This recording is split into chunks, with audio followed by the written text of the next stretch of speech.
Because the thing said how many. Okay, well, why don't we make a start of it today? Welcome into our second session of this, whatever it is, fourth or fifth unit of Genesis study. Today we'll be looking at chapters 27 to 30. Starts on page 28 of your Bibles. But before we get started, let's start with a word of prayer.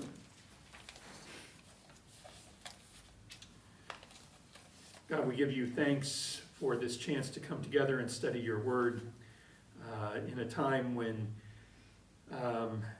things feel hectic and scattered and worrisome. We celebrate the fact that we can come here for an hour and escape from all of that and invest our minds and our hearts and our spirits in your word. So be with us today, guide our conversations, and open your word that we may learn from it. It's in Jesus' name that we pray. Amen. Amen.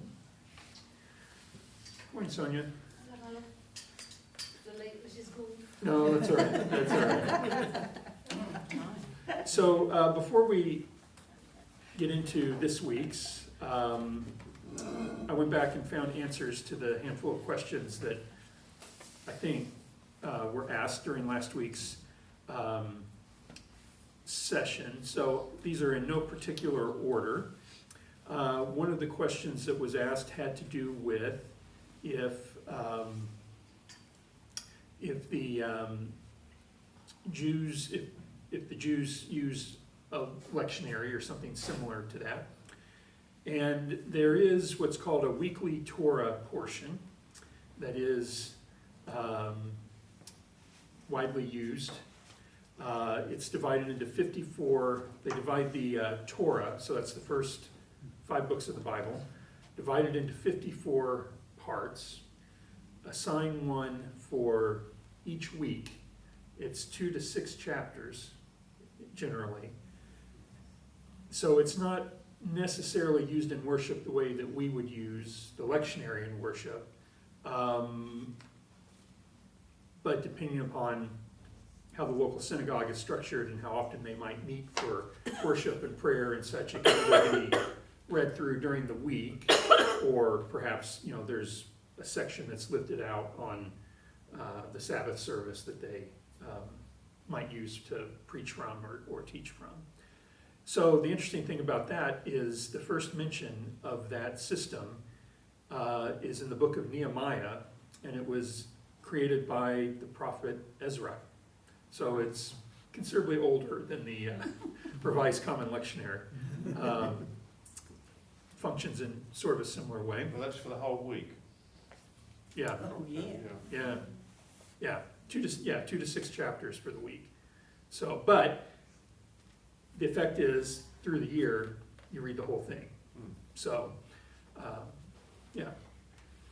had a couple of questions around the episode with Abraham buying the cave to bury Sarah. One of the questions had to do with why do we think Abraham bought the entire field when he only needed the cave? And I looked in a few different sources, and obviously nobody knows for sure, but the supposition is, if you remember that segment, that story, the language is very proper and very polite and kind of stilted, and it's very much, oh, please sell me your land. Oh, no, we wouldn't, it's very much kind of this sort of posh conversation about, being polite and proper. So the supposition is that the person who owned the land that was selling it to Abraham likely said, oh no, take the field as well, knowing that when Abraham came around to paying him, he could up the price. I don't know if that's the case, but that was suggested in a couple of the commentaries. It also talks about that at that time, Abraham was living in the land of the Hittites. And someone asked a question about that, and it's not clear if in that story those are the actual Hittites, or if Hittite was just sort of a general term for foreigners. So it's, again, not entirely clear what that is. And then there was also a reference somewhere in our reading to the Philistines, wondering if that was the first time the Philistines had been mentioned. And it was not, because the Philistines first appear during the time that, around the time that Abraham and Hagar have Ishmael. So, all your questions answered.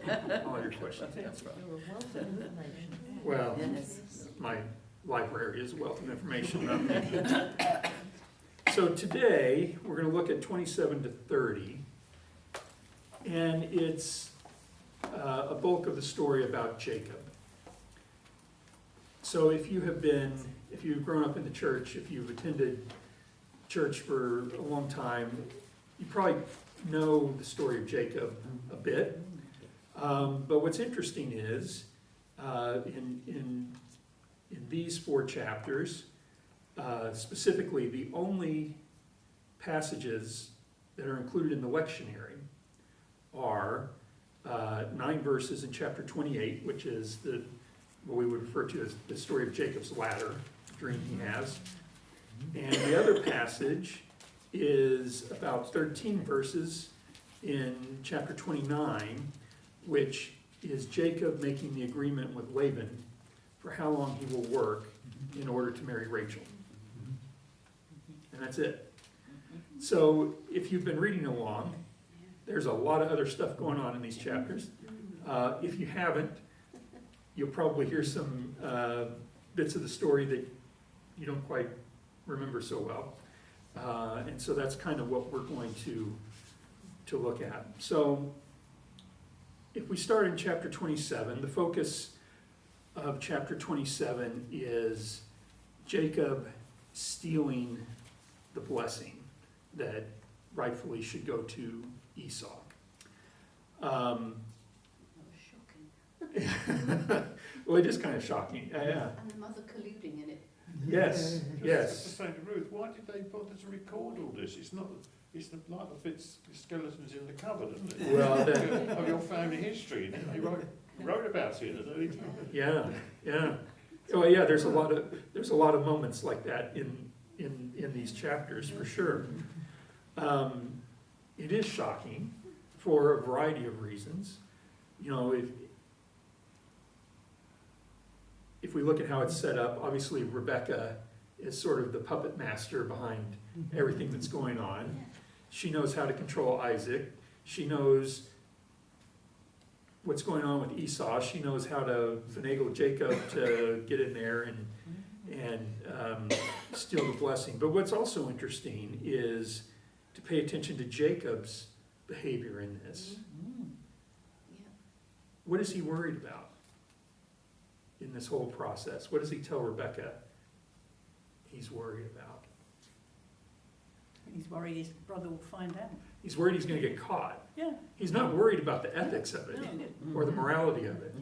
He's worried about getting caught. He thinks his brother's under the influence of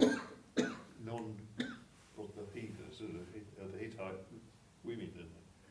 Well, I mean, the Hittite women, yeah, obviously are... Doesn't say exactly what's going on there, but No. none of them seem to like him.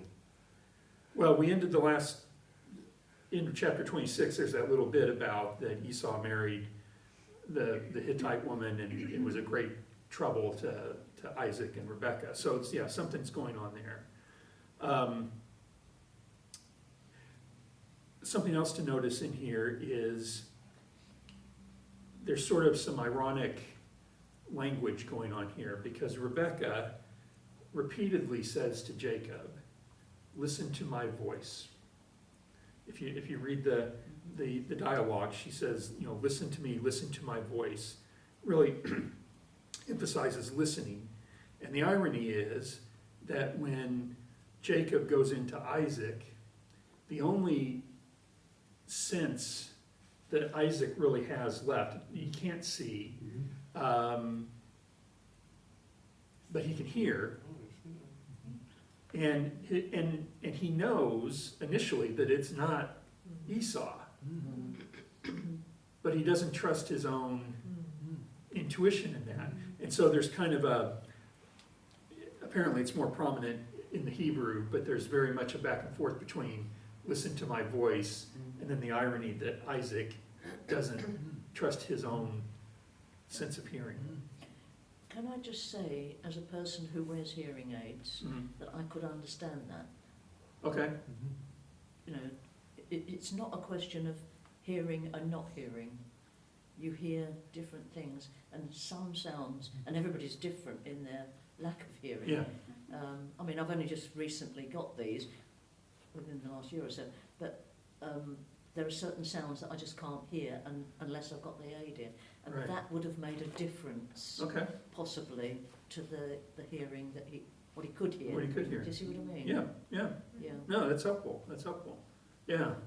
Do we know what the convention was in terms of the inheritance? Because in this country, if it was the firstborn, then it'd be the firstborn. You couldn't go along and say, "Oh, my dad said I can have it."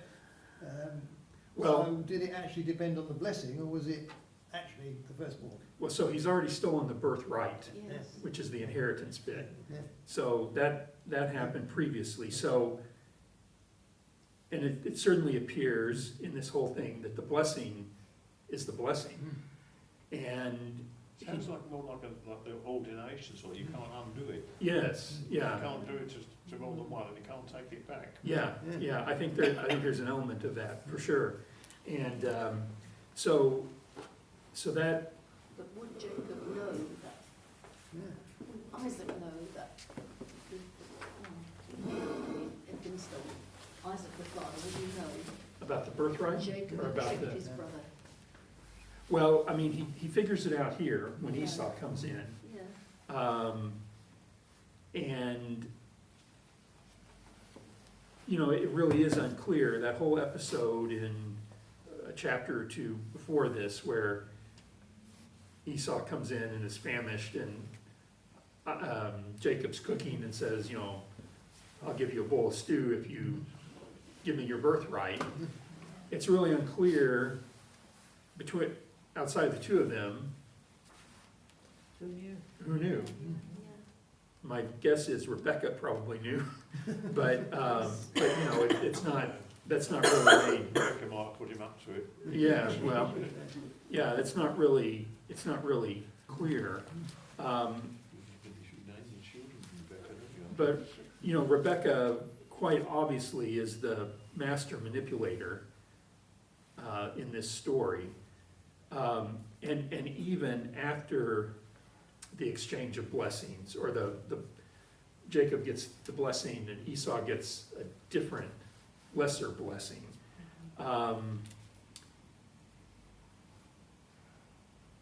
Esau very clearly is going to take care of matters himself, and Rebecca again manipulates Isaac to get Jacob out of harm's way. She kind of tacitly disparages Esau's wife or wives, says we don't want Jacob to wind up with one of those women, send him back home and get someone from, in this case it's from Rebecca's branch of the family tree. So if we think back to Rebecca's sort of little story arc over the last few chapters,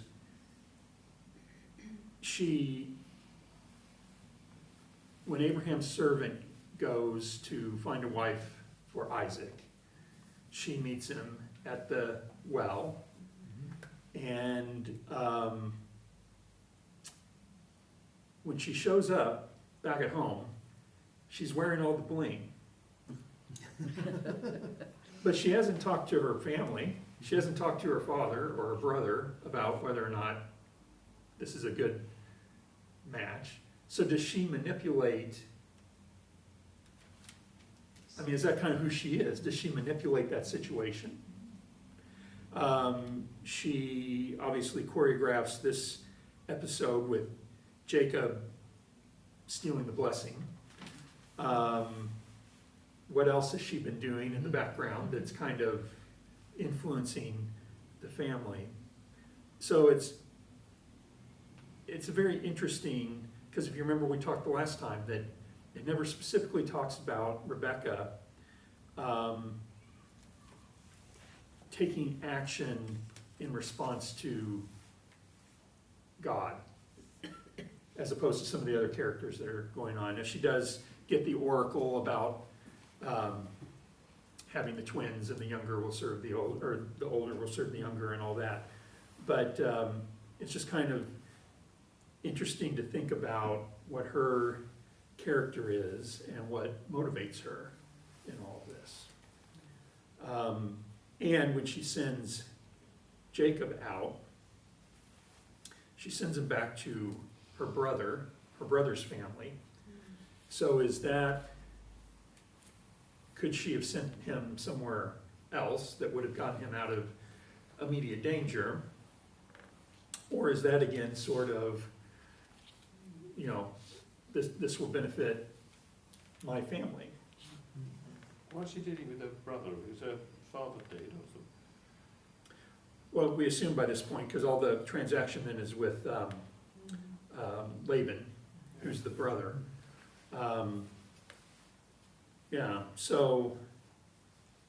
So anyway, so she gets Jacob out of there. She seems to be, it would seem to me, the motivation is she's afraid that Esau, who, if you think of the ways that Esau and Jacob are described, Esau, I would think in our imagination, is this big burly, Hairy, certainly. hairy man of the land of the wild, Yeah. and He's the one who goes out hunting and and Jacob, Yeah. Stays at home and he's mummy's boy.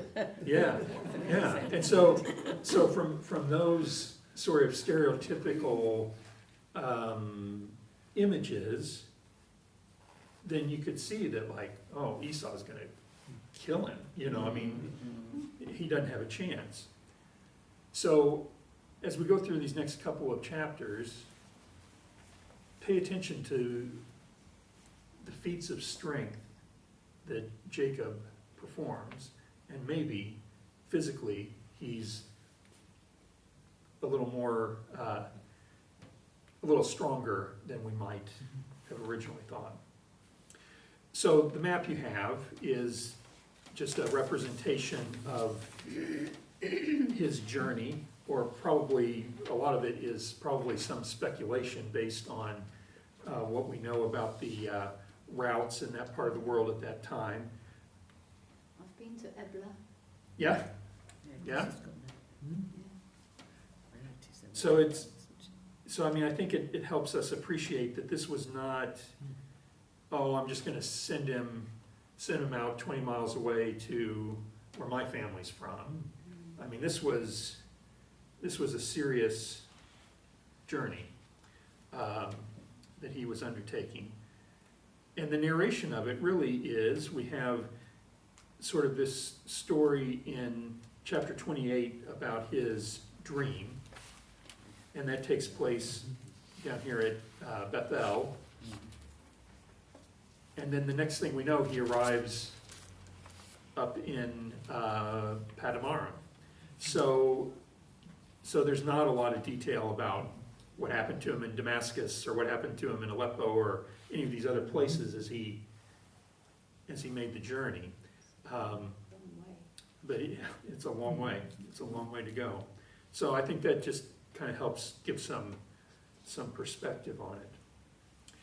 So at the beginning of chapter 28, in verses 8 and 9, Esau kind of becomes a tragic character, I think, in this whole story. I mean, it's obvious he's mad at Jacob, but he's also just distraught about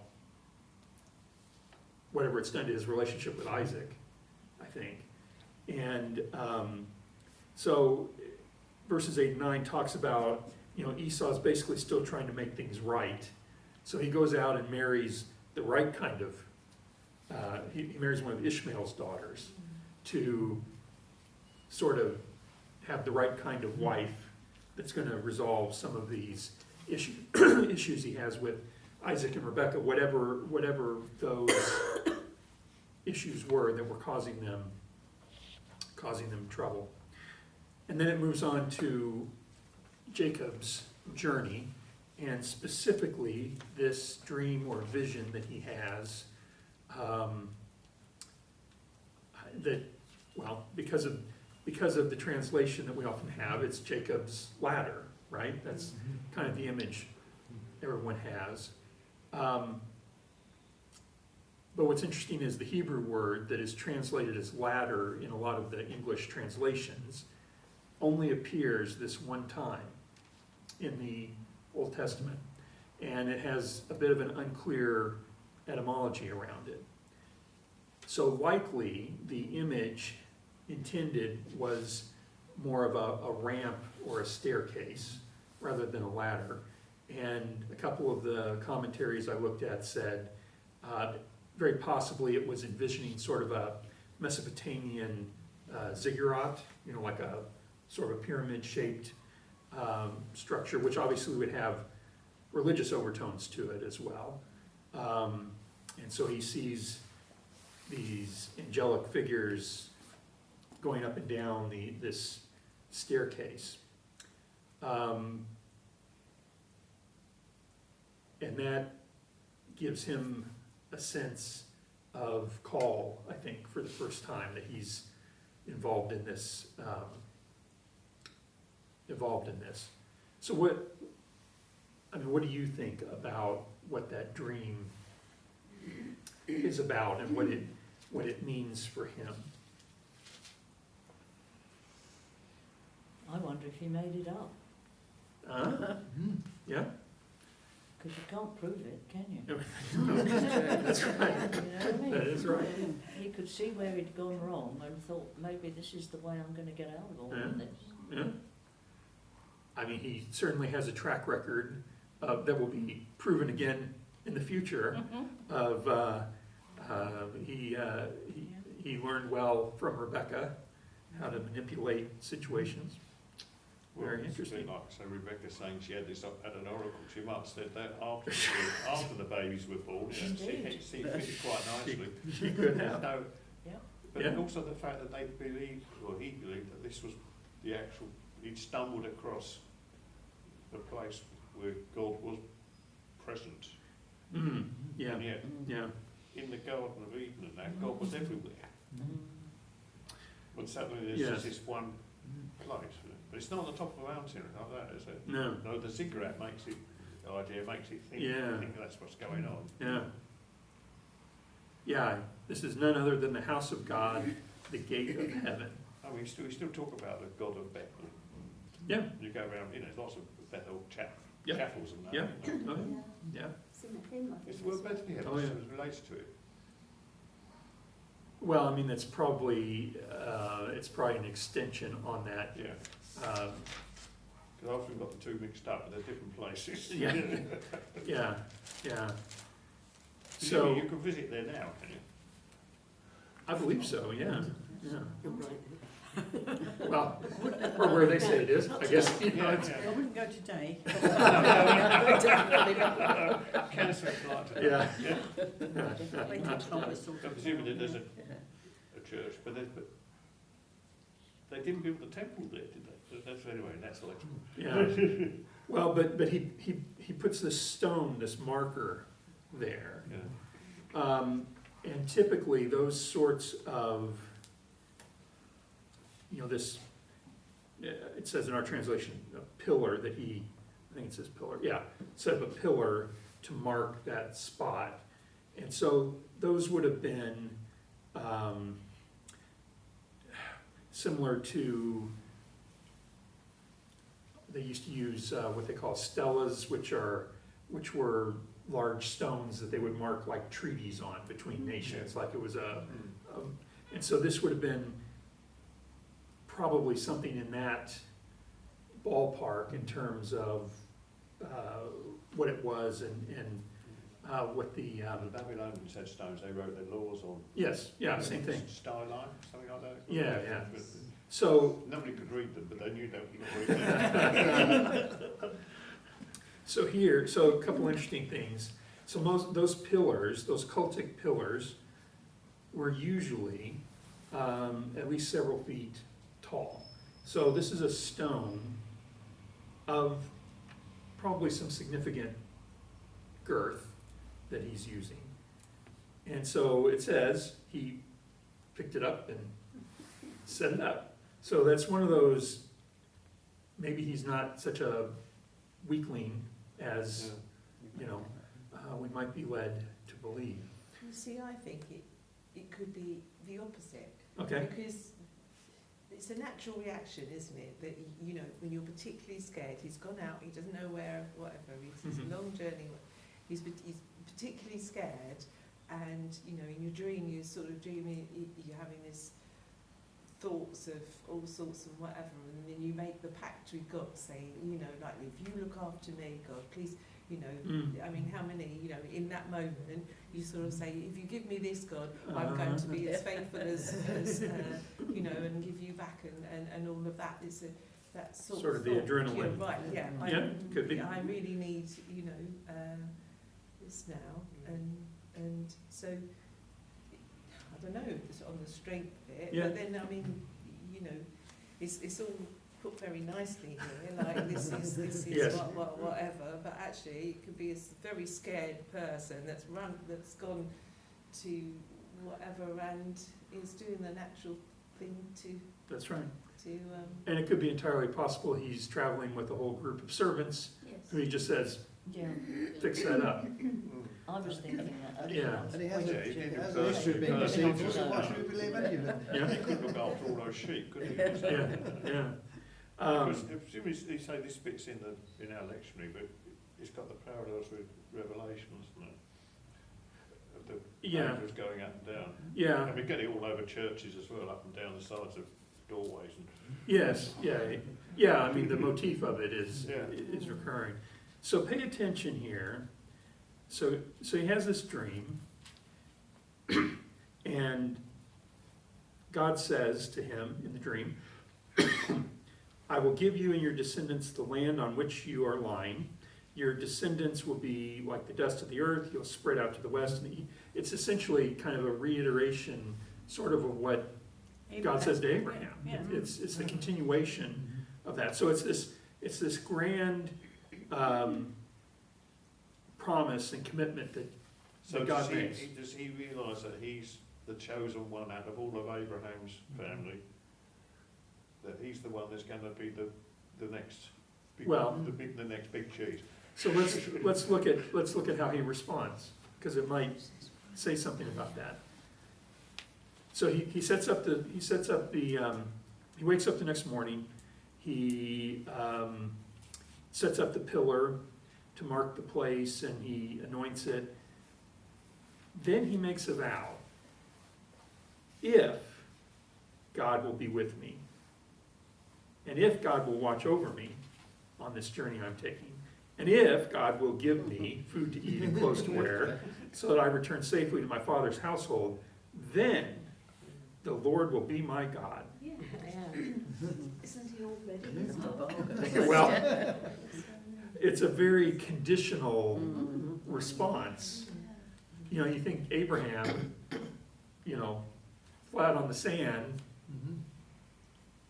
the way that he receives that kind of thing, and Jacob's like, oh, well, thanks, you know, we'll see how this turns out, and I'll let you know.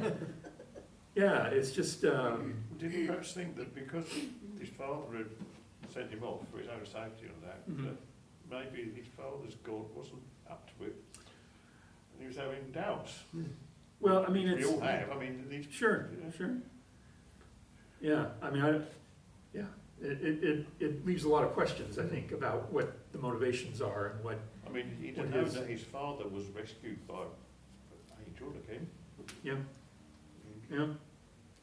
Is this the first time we get a mention of the tithes that people give to the Yes, church? I was thinking about that with the Because it says, 10%. I'll Yes. give you a tenth. So it's, Mm. you know, the idea of the tithing, isn't it? Mm. Which has come down through the ages. I will have to look that up. Give you your homework. Yes, I was thinking the Well, same certainly, thing. but once you get to the Exodus, it's all in the Leviticus Yeah, and all that sort yeah. of stuff, so it's, Yeah, it might be, I'm trying to remember, there's a story, Abraham meets Melchizedek. It's a really short, weird little bit in the Abraham narrative, and I'd have to look up where it is, but there's a battle, and Abraham does okay, and Melchizedek, who's the high priest of what, it's not clear, comes out, and Abraham gives him, and I don't remember if he gives him a tenth or if he gives him a portion of his. It's just one of those stories that there's really nobody really understands exactly what it means. Perhaps it's based on a sort of tradition. Yeah, it could be, could be. How would he practically give 1/10 of his income to God? But does that mean he's got to sacrifice 1/10 of his sheep and 1/10 of his goats and all the rest of it, or? Because It's there's no nice church, easy there's number, no you church, can't, you there's know, no you can temple or count anything on at your that fingers stage, and it's the so last how's he one, going to so- give 1/10 of his Well, income? probably that little bit is something that's put in by Yeah. the priest generations later, you know. oh, so God's portion. I mean, it could be, that could be something that's been reflected back in there. But he's also hedged his bets quite a bit, that, well, you'll get this 10th if Yes, it's in, all my conditions. in Genesis 14. Okay, It says, then Abraham gave him 1/10 of everything. okay, yeah. That's what he gave it to the king. So that idea is kind of out there. It's probably not established as sort of an expectation, but starts to be reinforced through this.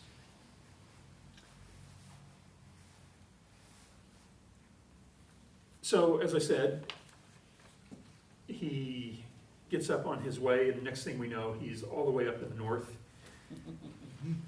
in Padam Aram. And so, I mean, this obviously would be the same. There's a lot of repetition of this is the journey that Abraham's servant made to find Rebekah, going to the same place. Jacob, I get them all mixed up now. Jacob doesn't show up with all of the bling that the servant brought to woo Rebekah. But again, his first encounter happens where? At the well. Yeah. And that's, of course, where the servant encountered Rebekah. In this case, it's a slightly different scene. Jacob rolls the stone off of the top of the well so that the sheep can be watered. And I have to admit, I don't really understand the argument that he has with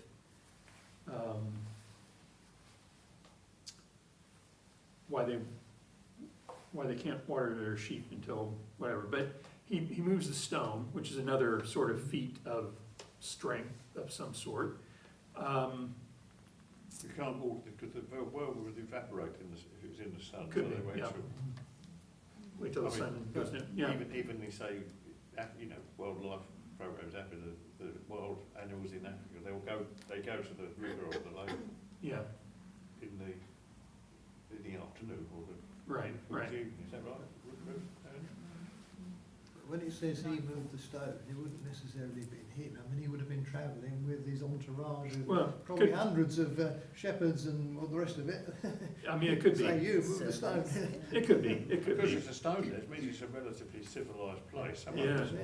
Someone has worked that out, that the well is full of, if you cover it during the day. Yeah. Well, it stops the sand blowing into it. Yes. Evaporation. So while he's at the well, Rachel comes up. It's love at first sight, and he, yeah, She just happens to be the right one too. She's the right one, she's part of the right family, and, Blind date, isn't it? Married at first sight. so she runs and tells her father, so this is in verse 13. As soon as Laban heard the news about Jacob, his sister's son, he hurried to meet him. There was an interesting note in one of the commentaries that Rashi, who was an 11th century rabbi and biblical scholar, wrote a lot of early commentaries on the Jewish Bible. That in his commentary he suggests that this might have been the regular means of greeting a relative, to run to them and embrace them. But it might also be that Laban remembers that the last time someone from the other branch of the family visited, they brought a lot of jewelry with them. He might be running out to see what see what he brought. This is Rebecca's family, after all, and we've talked about some of their qualities. So Meeting all his in-laws for the first time. yes, yeah. This is going to be a cousin marriage, isn't it? Yes. Cousin, wouldn't Yeah. That would have been normal then, wouldn't it? Yes, yeah. I will say there's nothing normal out there. I know what you're saying though. Yes, yeah, it would have been accepted at that time. Absolutely. Yeah. So so he apparently stays around for a while because he's there for a whole month, and he's apparently helping out with the herds. And so Laban says, "Tell me what your wages should be." So he has this pretty specific terms of agreement that he wants. He wants to marry Rachel. Rachel had a lovely figure and was beautiful, and Leah had weak eyes. So he wants Rachel and says, "I'll work for 7 years in return for your younger daughter, Rachel." And Laban says, "Okay, I'd rather her marry someone in the family than, some foreigner, so go at it." The 7 years passes very quickly, and Is it a literal 7 years, or is that another one of these symbolic numbers? it could be symbolic, but presumably there was some length of time that he's working for this. So Rachel's all over him to start with, isn't she? So yeah, yeah, she doesn't get a say in how long he has to wait anyway. no, Perhaps he's just waiting that 7 years in the hope that Leah will get married off to someone else. well, so the day comes. They have the great feast.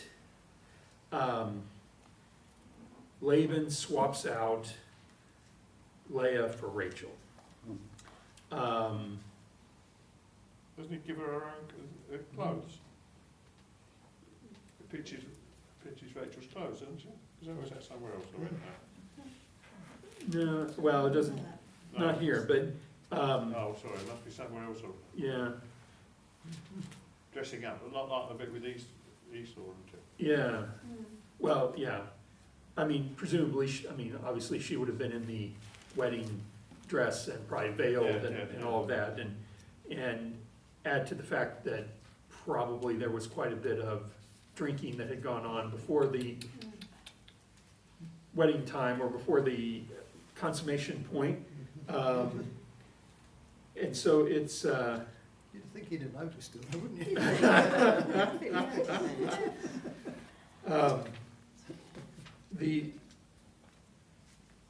This translation by Robert Alter that I've used before, I was reading it and it made me laugh. I'm trying to find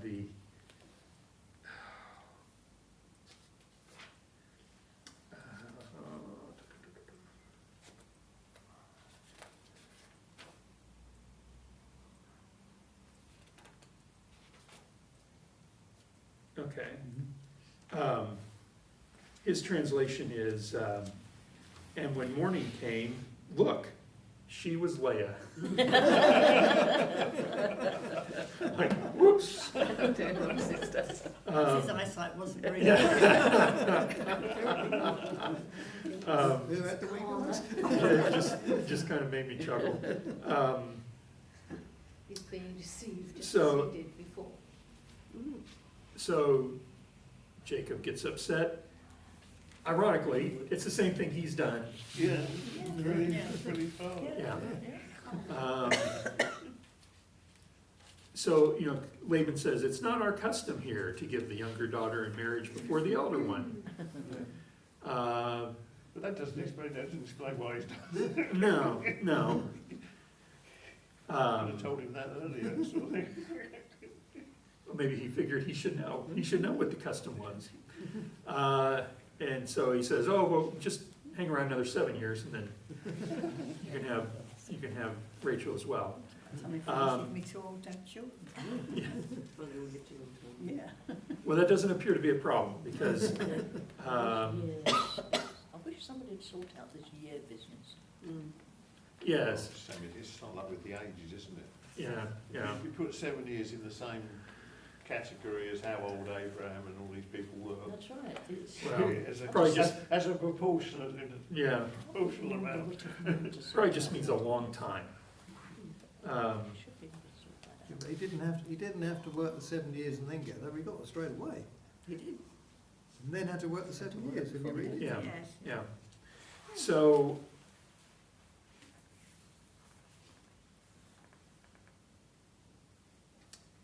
let me look this up, because this also has a story. I've talked about Midrash before. Midrash is sort of a ancient Jewish commentary between the rabbis over the ages, and they talk about, Just a week, yeah. yeah.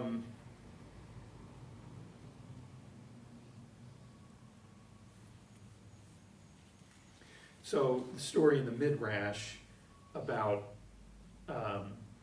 Jacob discovering in the morning that it was Leah and not Rachel.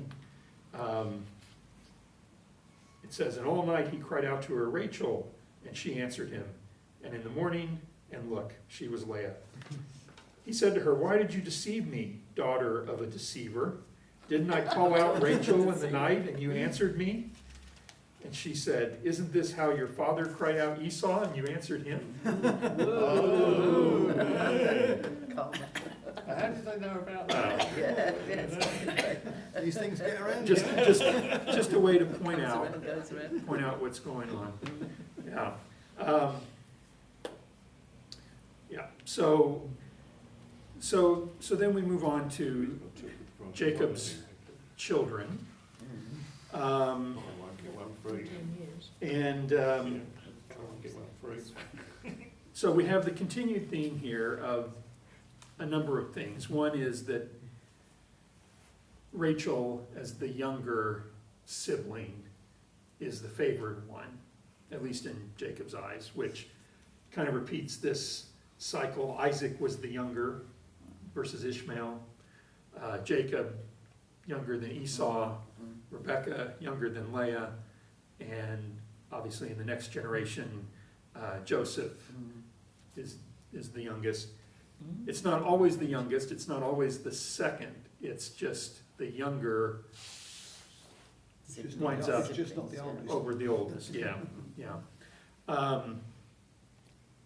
So, and then we also have the continued theme of barrenness and fertility. So Rachel, like Sarah and like Rebecca before her, is unable to have children. Leah, the Bible tells us, had children because she was despised. That God opened her womb because she was, that's probably not exactly how it says it, but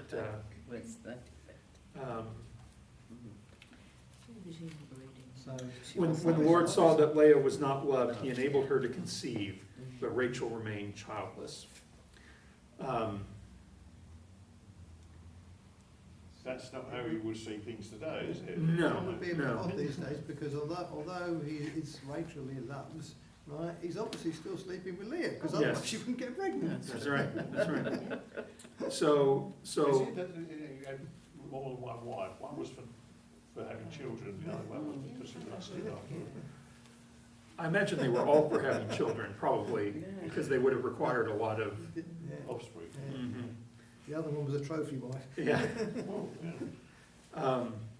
So Leah has the first three, seemingly quite easily.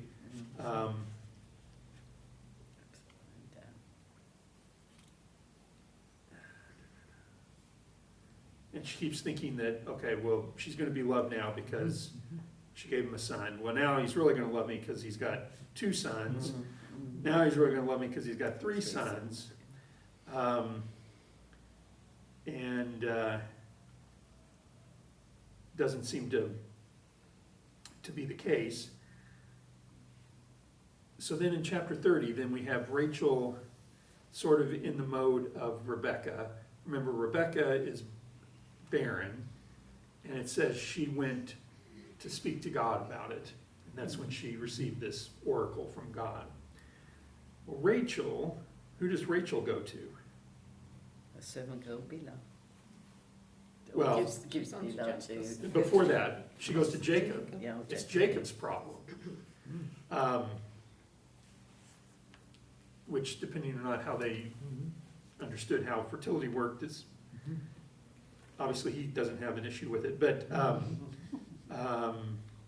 Jacob's like, am I supposed to be God? You know, who has kept you from having children?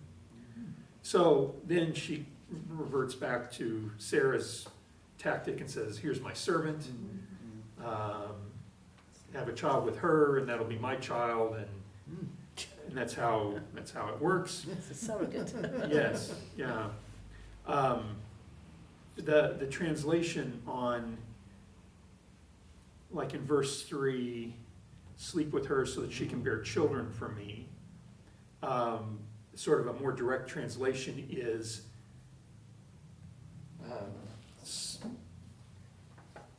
so that she can have, find it real quick. Come to bed with her, that she may give birth on my knees, so that I too shall be built up through her. And that phrase, give birth on my knees, basically means there was a symbolic gesture in a case like this where a servant or a surrogate of some sort was having the child, that the child was born and placed on the lap of whoever was determined to be the parent. So that's the understanding. So it was a practice. I don't know how common it was. Obviously, we've already seen it at least twice now, because that's what happens with how Ishmael comes to be with Hagar, with Sarah's servant.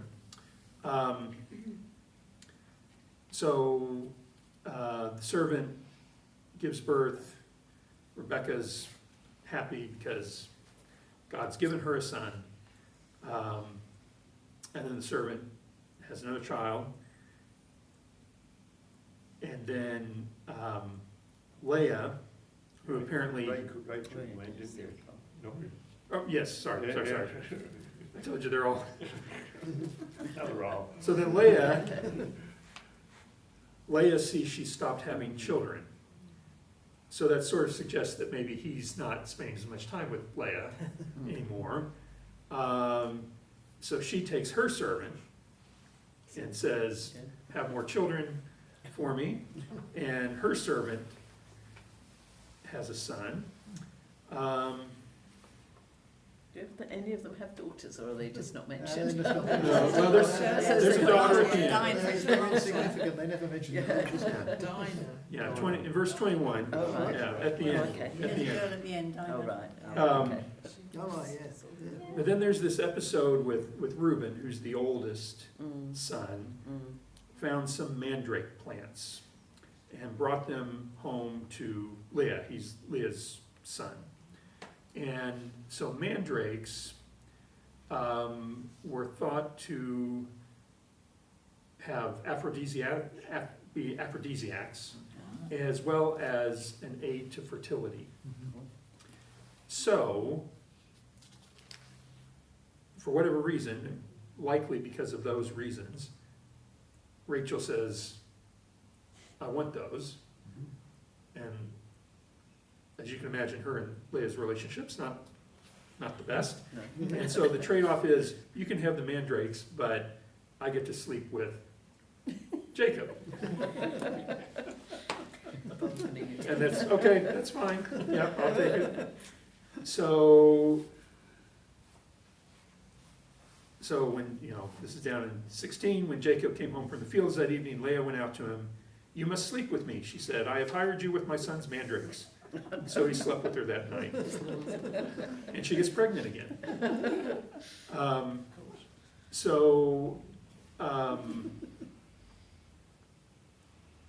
And then later, she gives birth to a daughter named Dinah.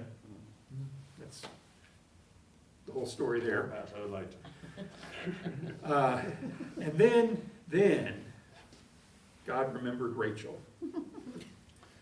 He listened to her and enabled her to conceive. She became pregnant and gave birth to a son, who is Joseph. Yeah. So Joseph's fully legitimate, so Yes. From the proper the proper route. Yes. Yeah. But not the first one. Well, But the must be a mandrake. yes. I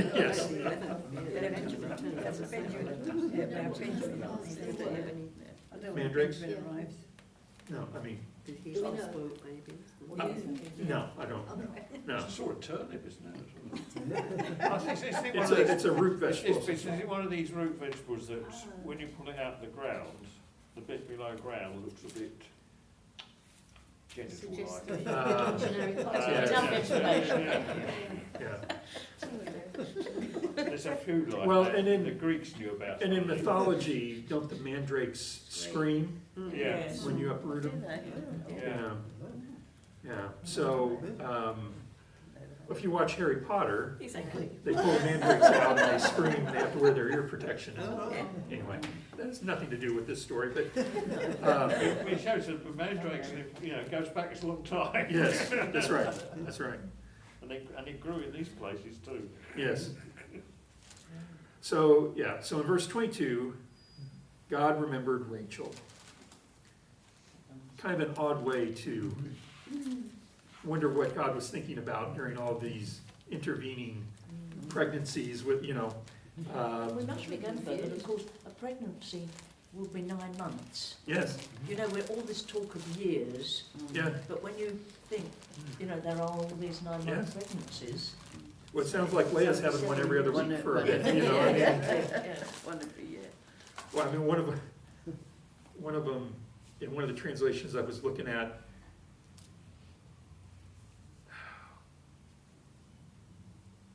it's not in here. Basically, the translation was like, oh, God gave me this one too. Just kind of like, oh, well, here's another one, and That's a Tesco. yeah, Buy one, get one free. that's it. I mean, it says that God remembered Rachel, wasn't it? This originally, the meeting with Rachel, that was all supposed to be set up by God, wasn't it? Sort of thing. That was supposed to be the destiny that. Yeah. But then, Well, I mean, it's just, the rationale through all this is that Leah could have children because she was despised. which seems strange. Yeah, She couldn't see. but Rachel couldn't. Because she was loved. And then all this goes on, and then, okay, Dinah. Yes. yeah. Yeah. So, Rachel doesn't have Benjamin until she's dying, that's right, yeah, she dies in childbirth. almost on her deathbed. So I think, the key is Joseph has to have the right Legitimacy, yeah. Yeah. lineage. Joseph is the one we've all been waiting to hear about, isn't he? Yes, yes, yes. yes. We know that that's- All the other He's tribes. going on full. That's it. And all the other ones are the nasties, so. Yeah. So the last half of chapter 30 is kind of this weird scheme of Joseph's. He decides he's got all the kids he wants. He's got his flocks and whatever his Jacob. or Jacob. Joseph's next week.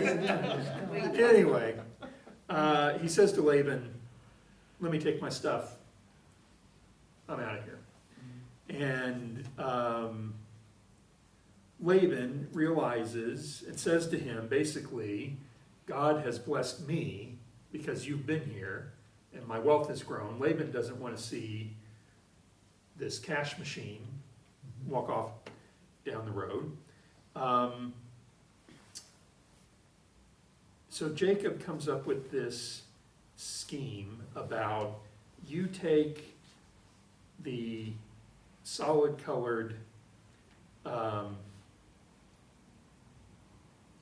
sheeps, goats. I'll take all those spotted, speckled ones. Jacob sheep. Yeah, and Yeah. Oh. Yeah. yeah, So with this thing, Yeah. The Yeah. speckly ones. Yeah. Yeah, black and white. and so those would have probably been the less, maybe the less valuable ones. I'm not sure exactly why that's chosen. And then he sets up this elaborate breeding scheme with these sheep and goats that enables, it's essentially a very early version of sort of a Crop selection. yeah, natural selection sort of But they breeding used to scheme. weave Yeah. different things from the different wool, didn't they? I mean, the dark wool from the goats was used for their tents and things. Okay, And the white was used for nice robes and things because it was Right. considered purer and better. okay, but the okay. ones with all the speckles and that, probably hardier animals, because they're gonna, less inbreeding of them. Well- They're gonna be like a monk dogs, you know, Yeah. they're not like, the other ones have got a sort of pedigree.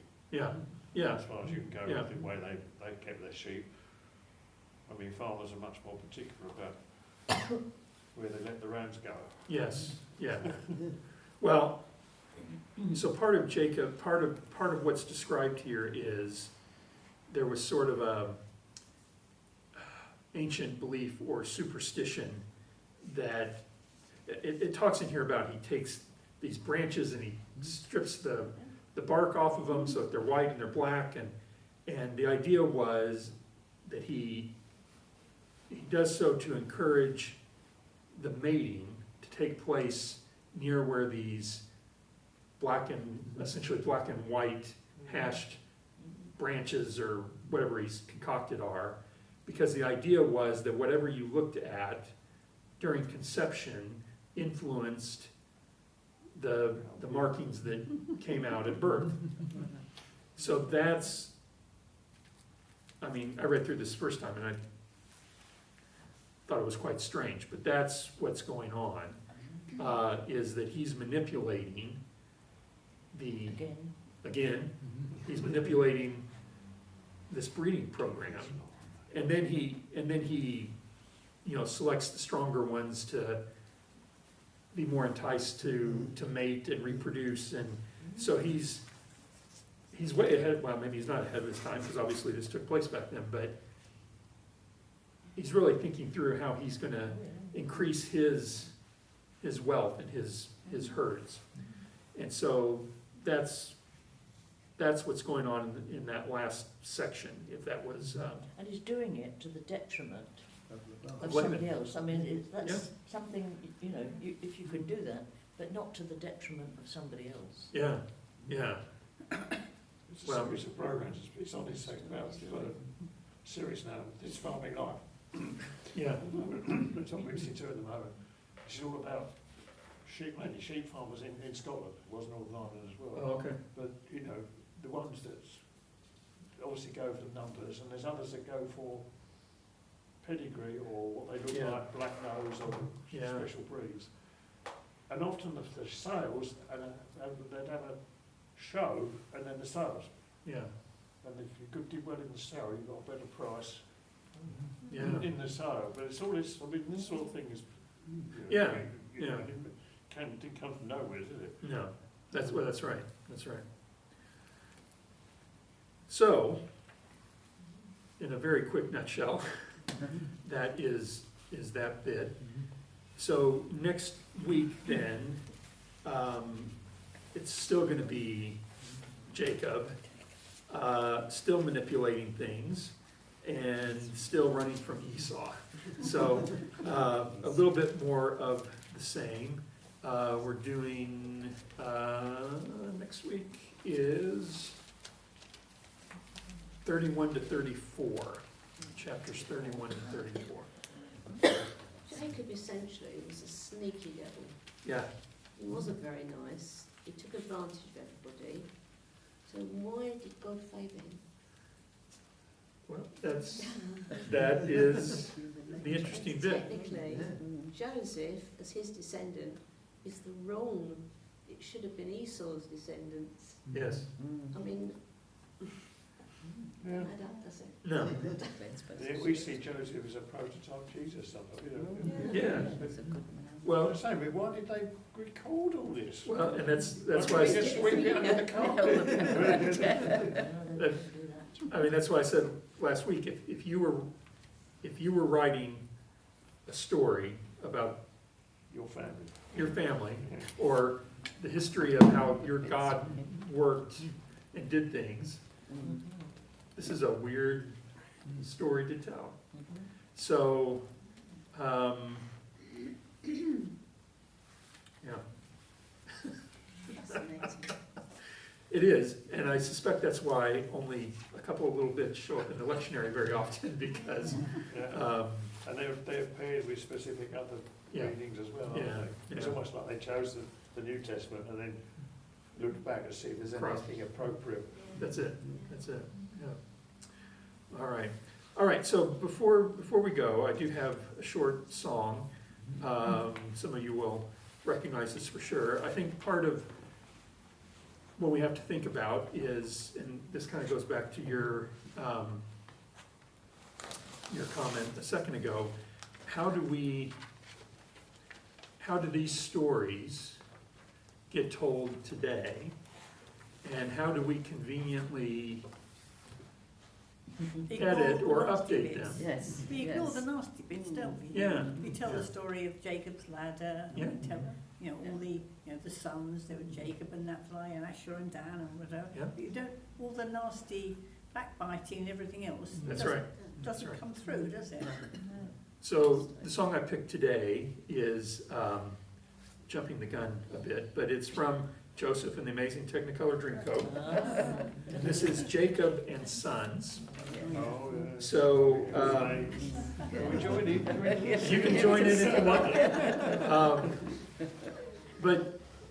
But again, listen to,